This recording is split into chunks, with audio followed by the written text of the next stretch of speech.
Clara Reed kneels before 5-year-old Maya at the corporate family day event, her voice dripping with false empathy as she asks, "Will I be your mommy?" The question hangs in the air like poison. Maya's face lights up with innocent delight, her small hands clapping together as she nods enthusiastically. "Yes, yes, I want you to be my mommy." If you've ever felt powerless against someone in authority, hit like and subscribe. Liam Reynolds felt his world tilt sideways.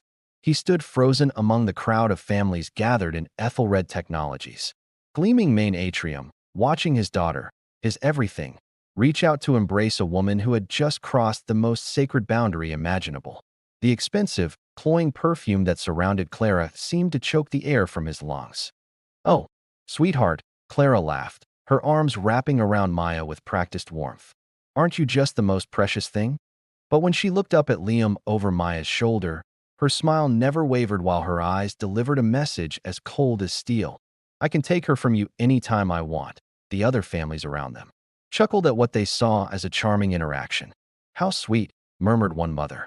"She's so good with children." A father nearby nodded approvingly. That's leadership, caring about employees' families.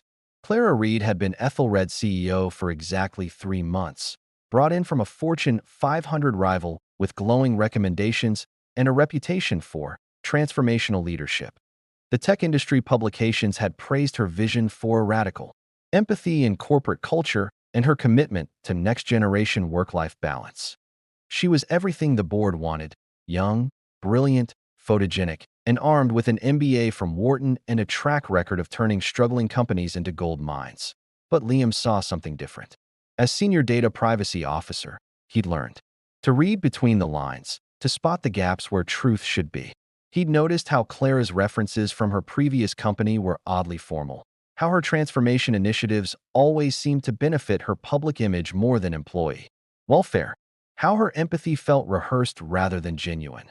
Now, watching her hold his daughter with that calculating warmth, he understood why his instincts had been screaming warnings. Liam was 34, though most days he felt decades older. 3 years ago, his wife Emma had died in a car accident, leaving him to raise Maya alone while navigating the demanding world of corporate data security.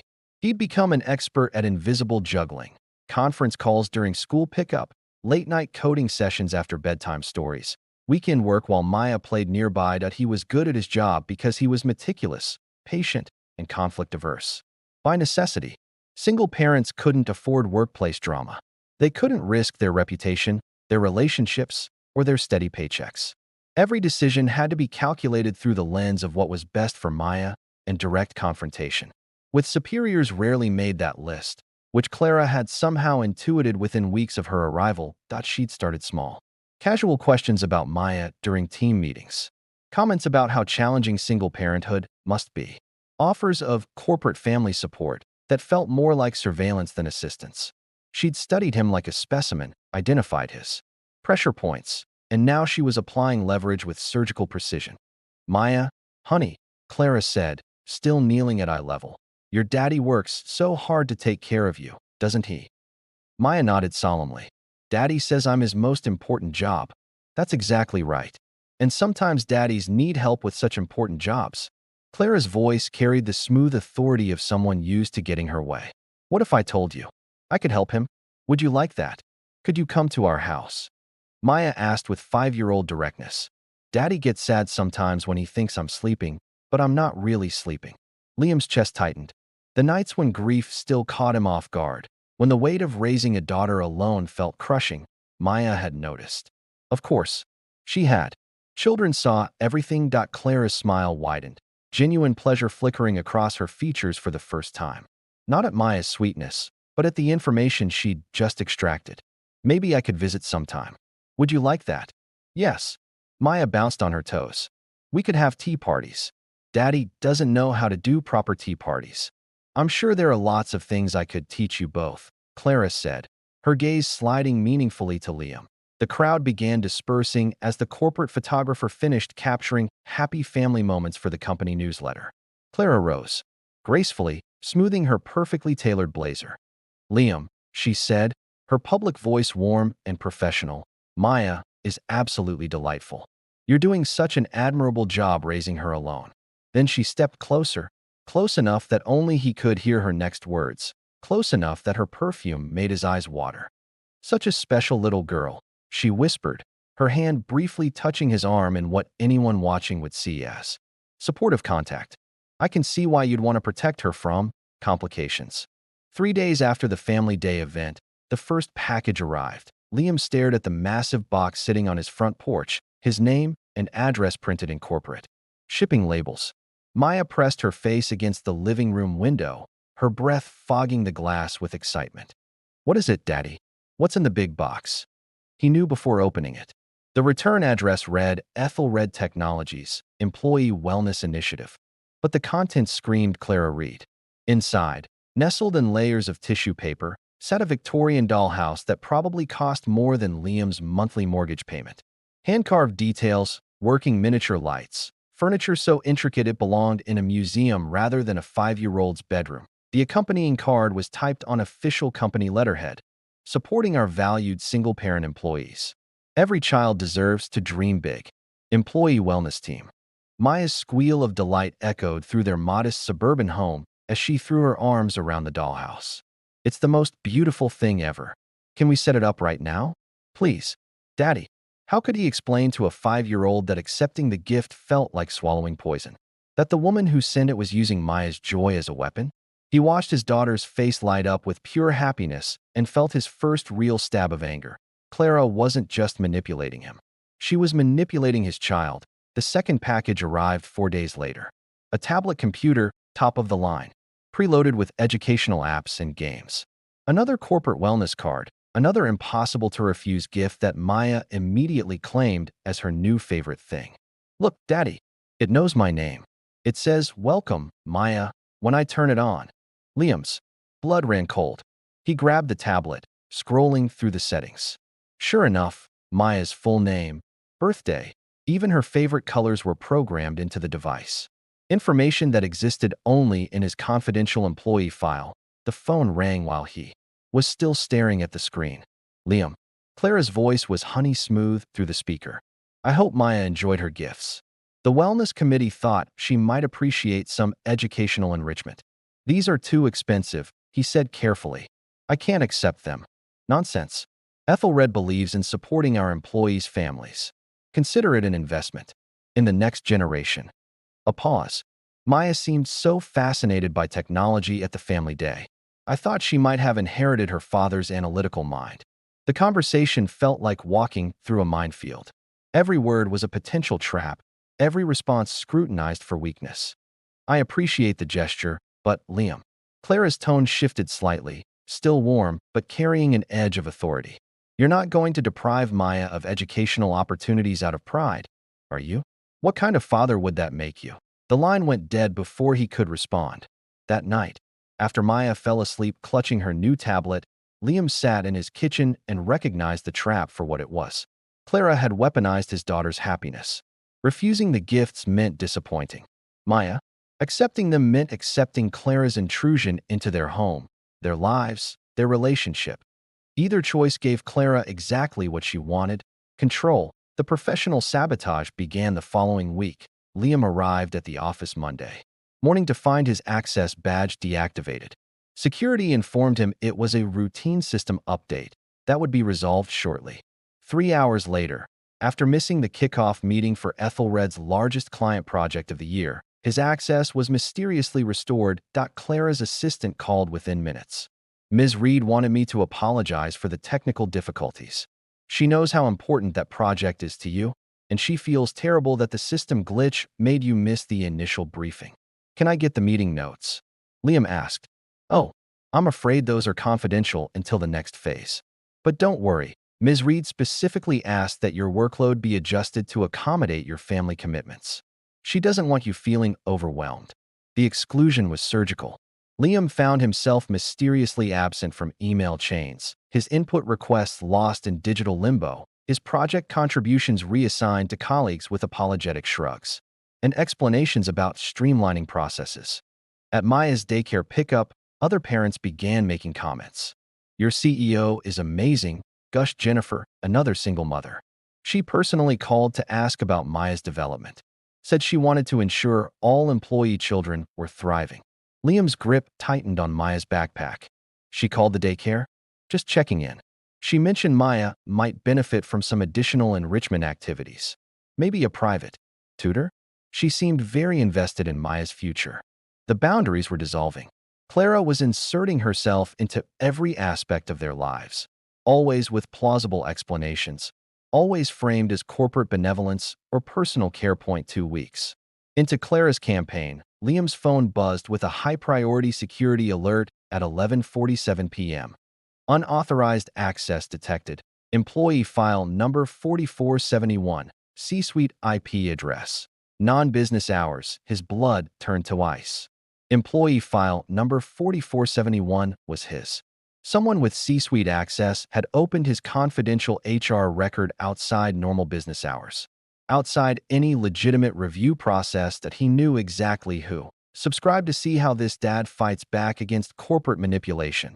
Liam grabbed his laptop and VPN'd into the office network. As senior data privacy officer, he had access to audit logs that most employees never saw.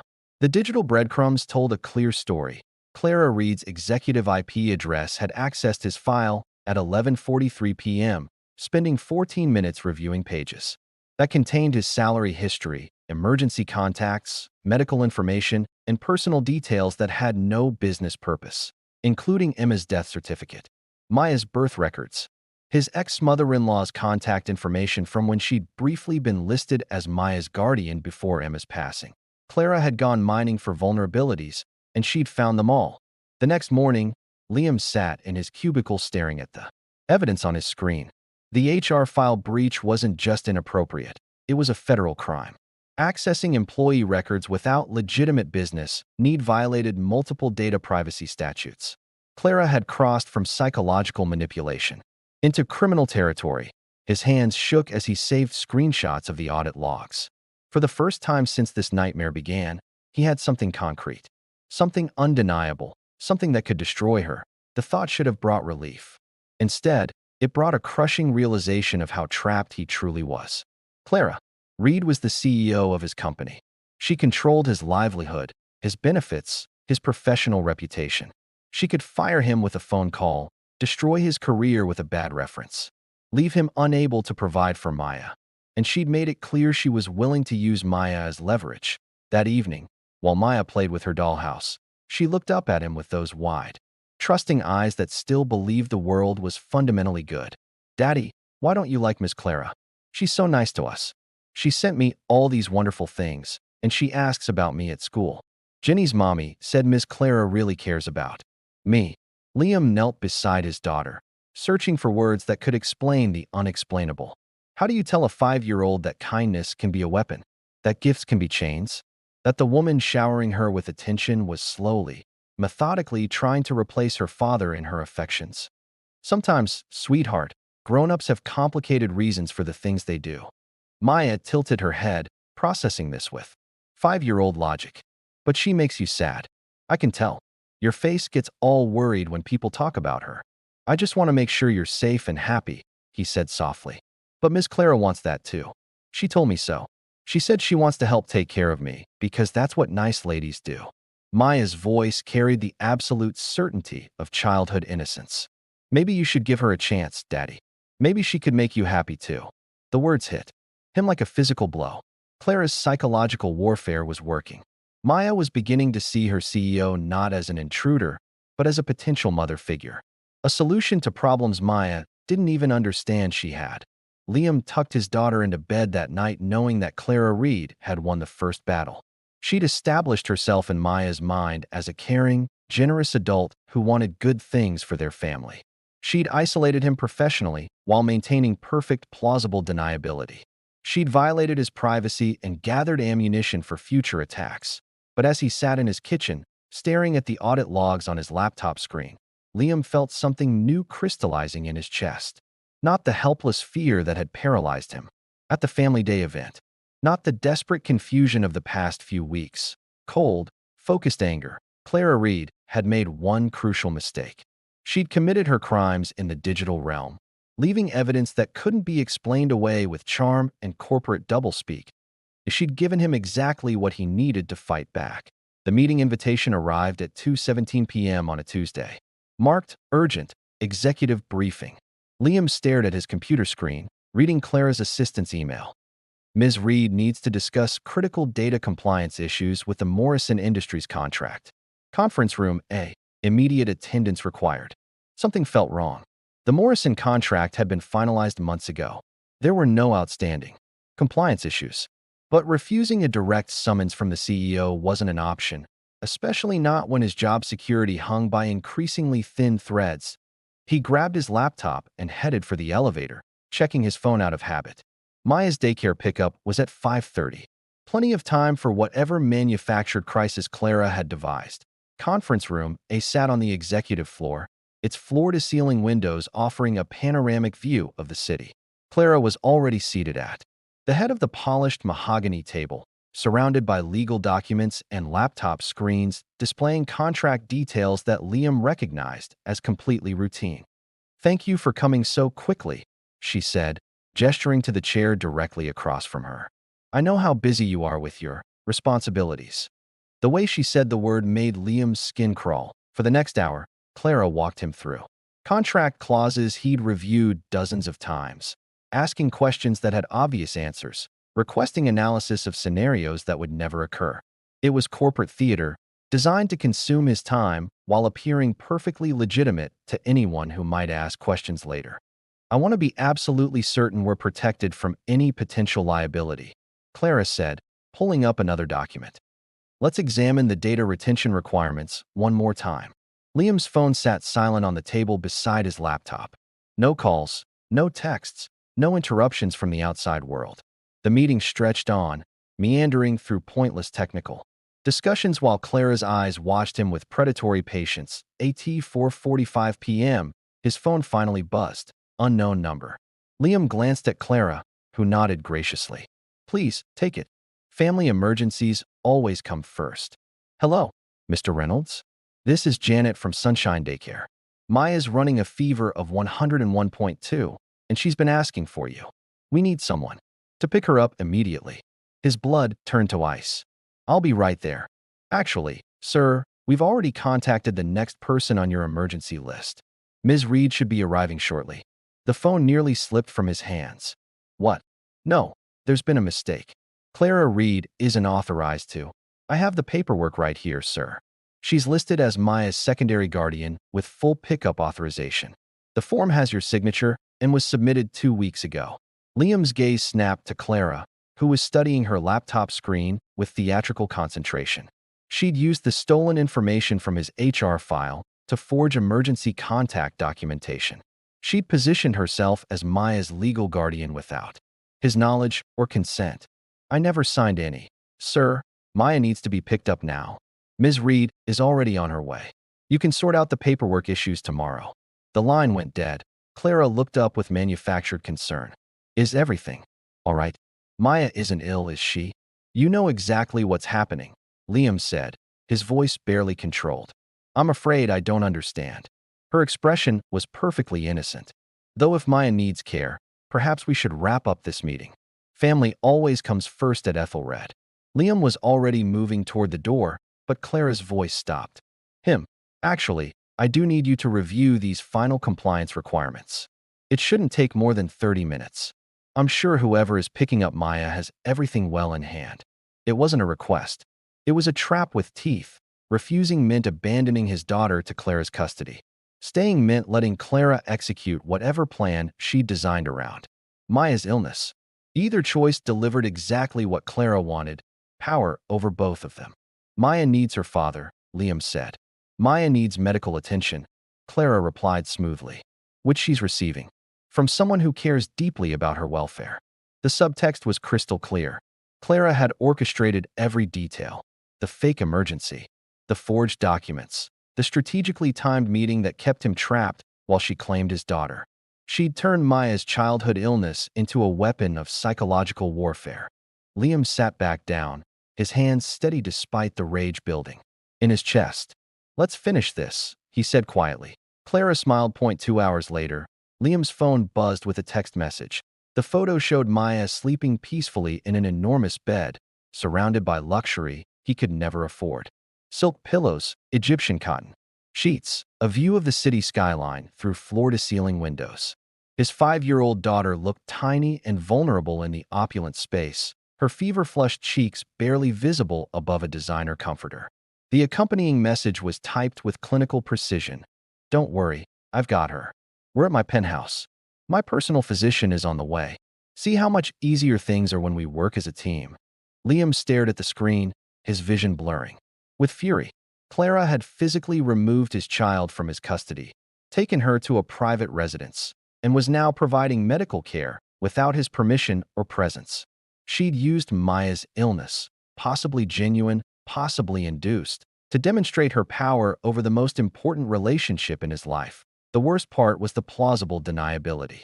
To any outside observer, Clara Reed was a caring CEO who'd stepped in during a family emergency.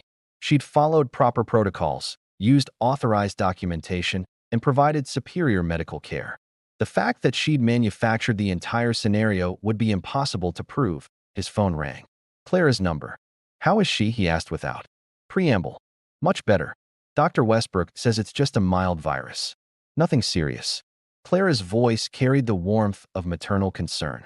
"She's been asking for you, of course, but she's comfortable here. Safe." The word hit him like a physical blow. Safe. As if his own home, his own care, wasn't sufficient to protect his daughter. "I'm coming to get her." "Of course you are." Though Dr. Westbrook did recommend she rest quietly tonight. Movement might exacerbate her symptoms. A pause. "She's welcome to stay here. I have a lovely guest room, and my housekeeper makes excellent chicken soup. She's coming home with me." "Naturally. You're her father." Clara's tone remained perfectly reasonable.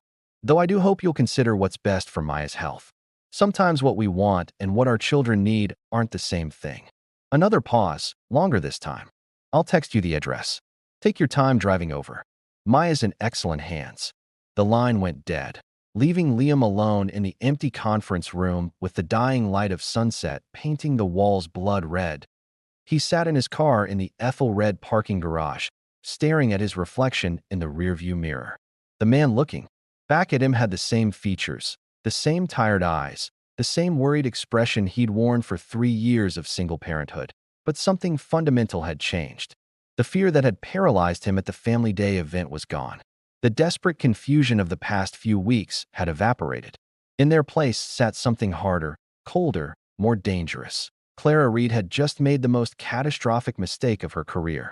She'd shown him exactly how far she was willing to go, exactly what she was capable of, exactly how she viewed his rights as a parent. She'd also handed him the evidence he needed to destroy her. For the first time since this nightmare began, Liam Reynolds smiled. It wasn't a pleasant expression. The man who walked into that conference room 2 hours ago would have begged, pleaded, maybe even broken down.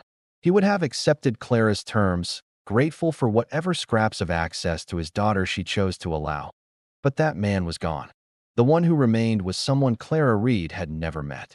Someone she'd underestimated completely. Someone who understood that the war she'd started would end only when one of them was completely, utterly destroyed.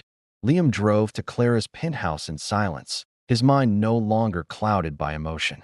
The GPS guided him through the affluent downtown district to a gleaming residential tower that probably cost more per month than he made in a year. Maya was subdued but alert when he arrived, her fever broken and her eyes bright with the resilience of childhood.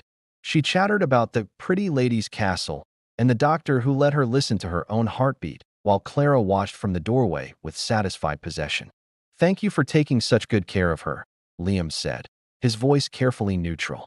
"It was my pleasure," Clara replied. "Maya is such a special child. She deserves every advantage." The drive home was punctuated by Maya's innocent observations about Clara's wealth, her kindness, her promise to visit their house soon.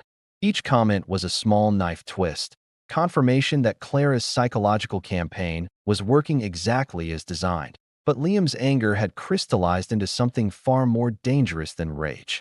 It had become purpose. After tucking Maya into her own bed, surrounded by her own toys in her own room, Liam walked into his modest home office and closed the door. The space was cramped, lined with technical manuals and dominated by a desk that had seen better decades. Nothing like Clara's executive suite or luxury penthouse. But it was here, in this unremarkable room, that Liam Reynolds ceased to be a victim. The shift happened gradually, like adjusting the focus on a microscope. Instead of seeing Clara's actions through the lens of personal violation, he began viewing them through his professional expertise. Not as a father under attack, but as a senior data privacy officer identifying corporate compliance failures. The perspective change was liberating. Emotional manipulation was subjective, deniable, impossible to quantify in a boardroom. But corporate liability? That spoke a language every executive understood. Dollars, risk assessment, legal exposure. Liam opened his laptop and created a new folder. Governance assessment, confidential. He started with the HR file breach, pulling up the audit logs he'd discovered weeks earlier. Clara's unauthorized access to his personal information wasn't just inappropriate. It violated federal data privacy statutes that carried serious penalties. The Gramm-Leach-Bliley Act, the Fair Credit Reporting Act, state privacy laws that Ethelred was legally required to follow. He documented everything with clinical precision. Timestamps, IP addresses, specific data fields accessed, duration of unauthorized access. Each piece of evidence was cross-referenced with relevant legal codes and company policies that Clara had violated. Next came the corporate gifts. Maya's dollhouse and tablet weren't just manipulative tools. They represented misuse of company assets. Liam traced the purchases through Ethelred's expense management system, finding Clara's approval signature on discretionary spending that had no legitimate business purpose. The Employee Wellness Initiative was a fabrication. No such program existed in the company handbook. No budget allocation had been approved by the board. No other employees had received similar benefits. Clara had essentially embezzled corporate funds to finance her psychological warfare campaign. Each gift was itemized with purchase orders, expense codes, and vendor information. The total exceeded $15,000, enough to constitute felony misappropriation in most jurisdictions. The professional sabotage was harder to document, but no less damaging from a legal perspective. Liam compiled a timeline of incidents. The deactivated access card, the excluded meetings, the reassigned projects, the isolation from critical communications. Individually, each could be explained away. Collectively, they formed a pattern of targeted harassment that created a hostile work environment. That he cross-referenced each incident with Ethelred's own policies on workplace conduct, equal treatment, and management best practices. Clara hadn't just been personally vindictive. She'd exposed the company to potential discrimination lawsuits and created documented evidence of management misconduct. The emergency contact fraud was perhaps the most serious violation. Using stolen personal information to forge legal documents, position herself as Maya's guardian, and remove a child from their father's custody without authorization constituted multiple felonies: identity theft, forgery, child endangerment, and false imprisonment. Liam had security footage from Maya's daycare, the forged paperwork with his allegedly authentic signature, and his own testimony about never providing such authorization. Any forensic document examiner would confirm the signature was fraudulent. As the hours passed, Liam's assessment grew into something unprecedented. A comprehensive dossier that transformed Clara's psychological manipulation into quantifiable corporate liability. Every boundary she'd crossed, every law she'd broken, every policy she'd violated was documented with forensic precision. But documentation wasn't enough. Liam needed a strategy that bypassed Clara's authority while remaining within corporate protocol. The answer came from his deep understanding of corporate governance structures. In cases of executive misconduct, the CEO's immediate superiors, the board of directors, held ultimate authority. And the board chair, Arthur Vance, had fiduciary responsibility to protect the company from any threat, including threats that came from within the C-suite. Liam had met Vance exactly once, at a company-wide meeting 3 years earlier. The 70-year-old chairman was known for his pragmatic approach to business decisions and his zero tolerance for executives who put the company at risk. He'd removed 2 previous CEOs for far less serious infractions than what Liam had documented. The key was positioning himself correctly, not as an aggrieved employee filing a complaint, but as a senior officer fulfilling his duty to protect Ethelred from catastrophic legal exposure. This is how you turn the tables on a manipulative boss. You make them the company's problem, not yours. This is how you turn the tables on a manipulative boss. Liam crafted his approach with surgical precision. The email to Arthur Vance's executive assistant was brief and professional. Request: confidential. Meeting with Chairman Vance regarding time-sensitive governance matter. Classification: executive liability assessment. Urgency: high. Requester: Liam Reynolds, Senior Data Privacy Officer.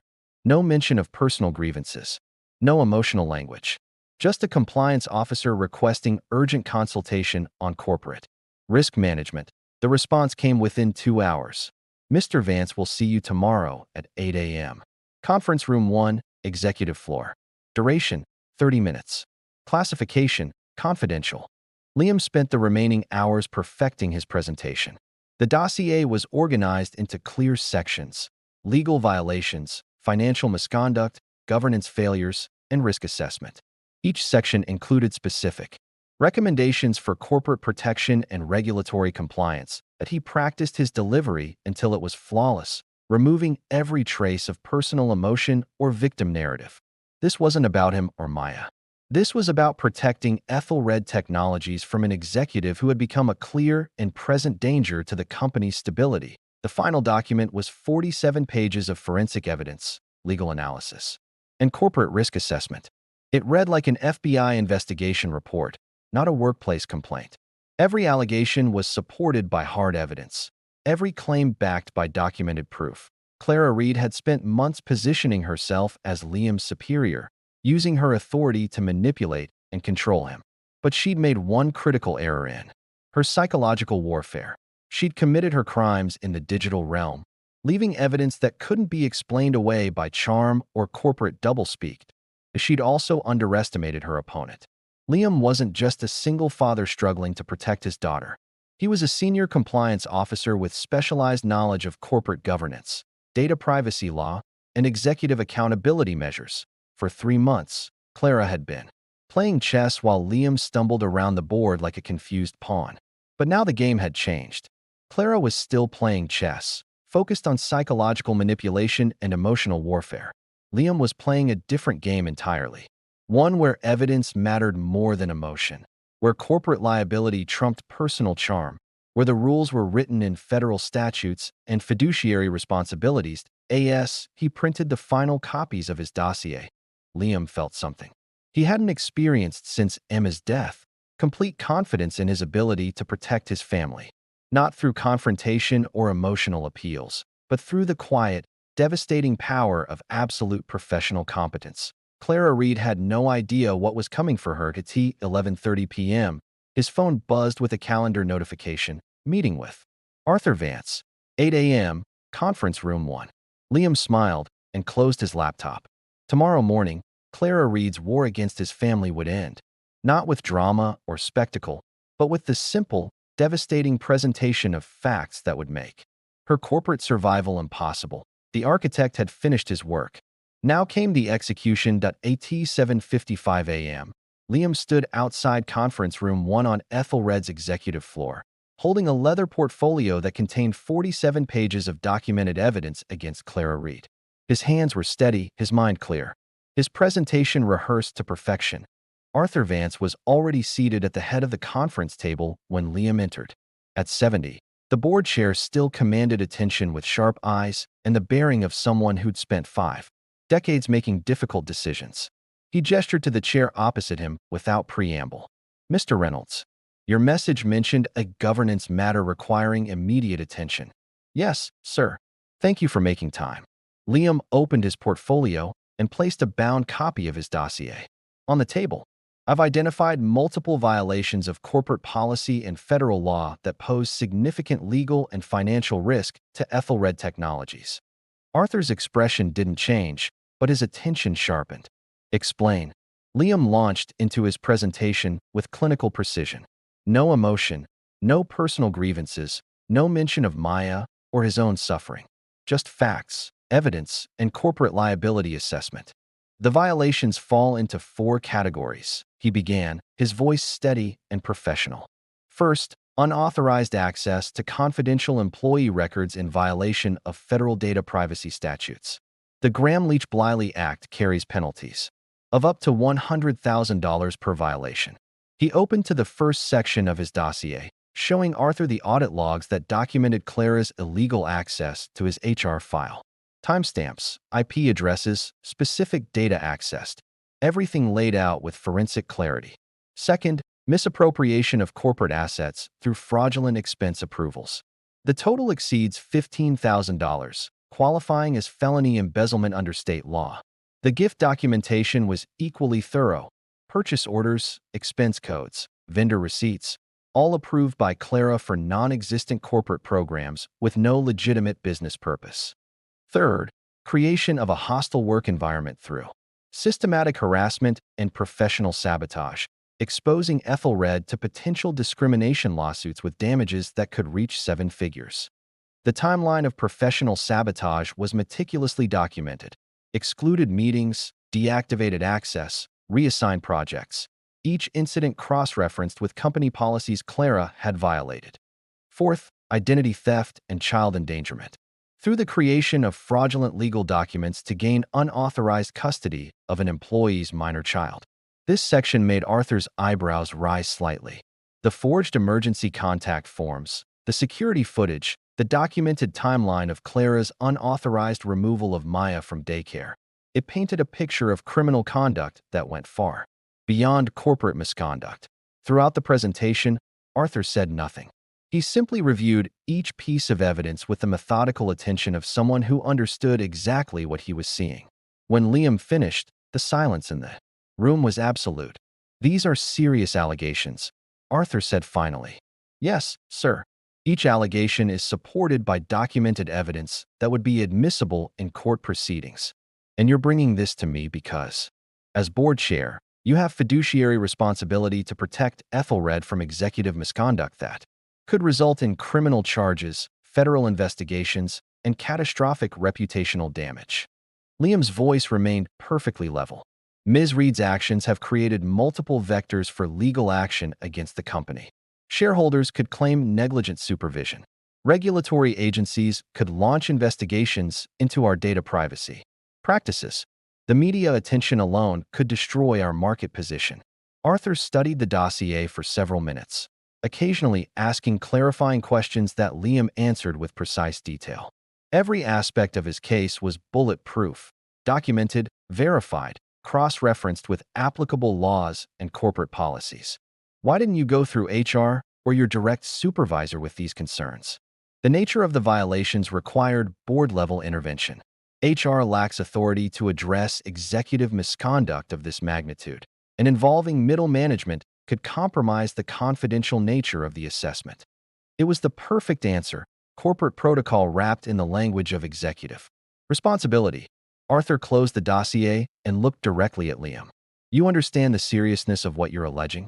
"I understand the seriousness of the legal exposure these violations create for Ethelred Technologies," Liam replied.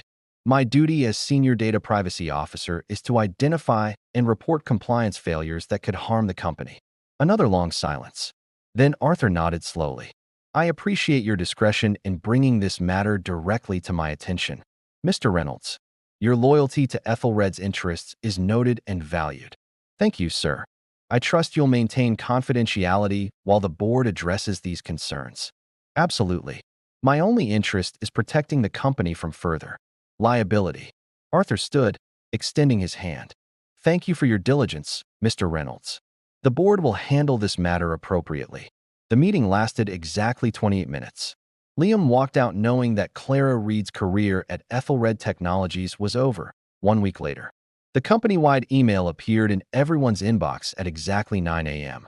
"Dear Ethelred team, it is with mixed emotions that we announce Clara Reed will be stepping down as Chief Executive Officer, effective immediately, to focus on personal and family priorities. The Board of Directors thanks Clara for her contributions to Ethelred's growth and wishes her well in her future endeavors. Arthur Vance will serve as interim CEO while the board conducts a comprehensive search for permanent leadership. During this transition, All current projects and initiatives will continue without interruption, that we remain committed to Ethelred's mission of technological innovation and employee excellence. Sincerely, the Board of Directors. No scandal. No investigations. No media attention. Clara Reed simply disappeared from corporate existence, leaving behind only a carefully crafted narrative about personal choices and family priorities. The beauty of it was its completeness. Arthur Vance had wielded the board's authority with surgical precision, removing a liability while protecting the company's reputation. Clara's departure was so smooth, so professional, so utterly unremarkable, that most employees barely noticed the transition, but Liam noticed. He noticed the absence of inappropriate gifts arriving at his house. He noticed the restoration of his full project access and professional responsibilities. He noticed the complete cessation of suspicious phone calls to Maya's daycare.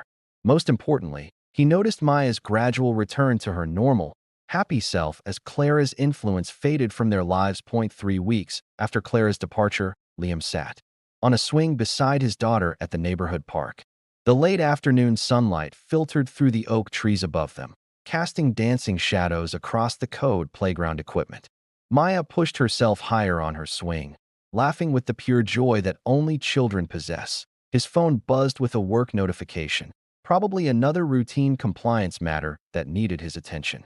Liam glanced at the screen, then deliberately slipped the phone back into his pocket without reading the message. "Higher, Daddy. Push me higher," Maya called out, her voice carried away by the gentle breeze. Liam smiled and gave her swing another gentle push, watching her soar through the golden light. His victory hadn't been loud or vengeful. There had been no dramatic confrontation, no courtroom vindication, no public recognition of his struggle. Instead, it had been something far more valuable: the quiet, intellectual triumph of absolute professional competence over emotional manipulation. He protected his family not through anger or desperation, but through the methodical application of expertise and the patient construction of an unassailable case. Clara Reed was gone. Maya was safe. Their bond was intact. That was the only vindication Liam Reynolds needed. Join our community of parents who refuse to be powerless. Subscribe and hit the bell notifications.